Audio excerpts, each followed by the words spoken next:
बहुत सारे बच्चे ऐसे होते हैं जो इंग्लिश मीडियम स्कूल से नहीं है. How many of you all are not from an English medium school? Not from an English medium school. Okay, तो देखो almost I think 40% of you all are from some vernacular language medium school. दो चीजें हैं जो आपको बहुत ध्यान में रखनी पड़ती है. पहली बात तो you should have good company. Why good company?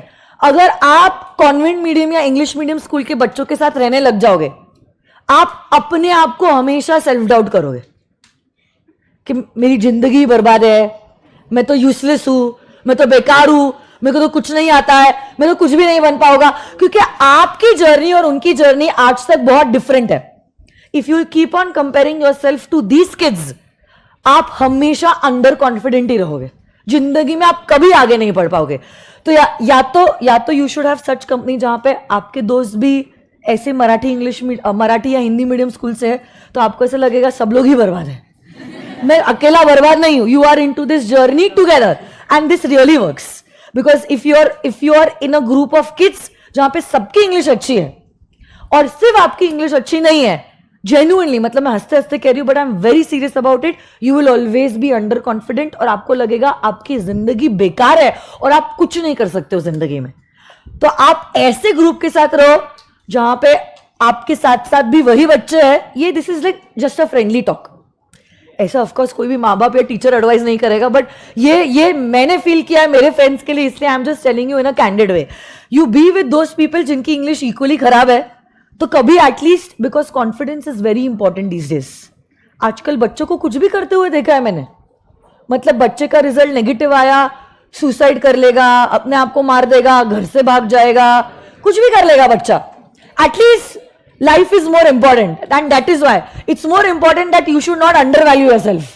भाई एक आधे बार आपको एक अटेम्प्ट लग गया, चल जाएगा, बट ये कुछ जो है there is no coming back for this situation for you or for your parents. So इसलिए मैं आपको एडवाइस दे रही हूँ, be with those people जिसके वजह से आपको ये ना लगे कि आप अंडर कॉन्फिडेंट हो. But more than that, what is more important is you should never forget from what background you are coming in. And because you know from what background you are coming in, you also must be knowing how much efforts extra you need to put in. Don't talk. But आप Hindi medium से हो कि English medium से हो? क्या? Bengali medium. Bengali also comes over here. Hindi Marathi मतलब भावनाओं को समझो, बंगाली तेलुगु सब कुछ हो गया वो. ठीक है, तो सुनो मेरी बात. दूसरी चीज जो आपको करनी है, जो मेरे फ्रेंड्स को मैंने करते हुए देखा है, जैसा भी लॉ का सब्जेक्ट आप पढ़ रहे हो, बहुत हमारे वक्त तो अभी आपको गूगल बाबा नहीं था.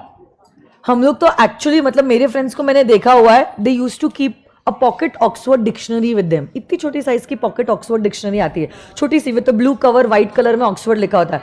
That dictionary was a part of their bag only.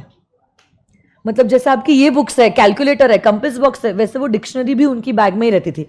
कुछ भी वर्ड समझ में नहीं आया, इज्जत से डिक्शनरी को खोलो और उस वर्ड का मतलब समझो. सिर्फ समझो नहीं, वो क्या करते थे, उसी वक्त उस वर्ड का मतलब वहां पे टेक्स्ट बुक में लिख देते.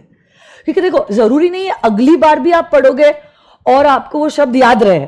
गजनी इफेक्ट होता है आप लोगों को. तो तब ऐसे केस में just write the meaning of the word over there.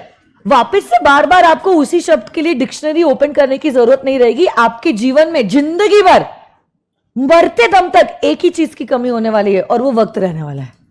चाहे वो सीए स्टूडेंट्स रहेगा, आप सीए इंटर, फाइनल, आपकी आर्टिकलशिप हो, सीए बनने के बाद ही आप वक्त के पीछे भागते रहोगे. ये डेडलाइन, वो डेडलाइन, ये फाइलिंग, वो फाइलिंग, इसका ये, उसका वो, वही चलते रहेगा तारीख पे तारीख.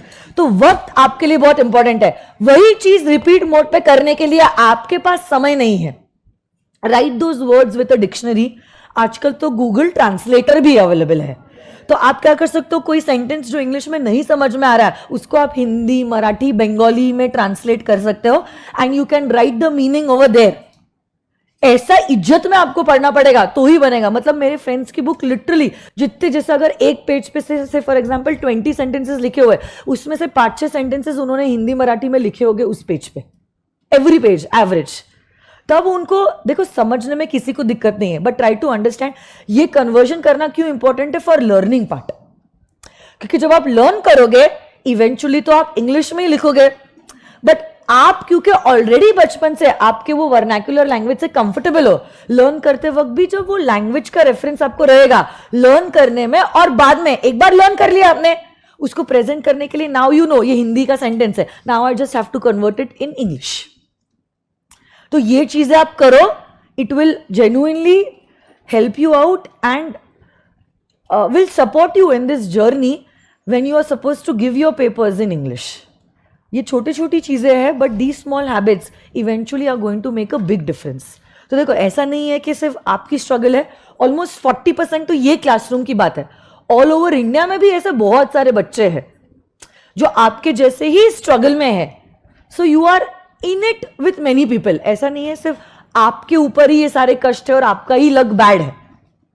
बहुत सारे बच्चों का ऐसा है. How you are going to overcome it, now it is upon you.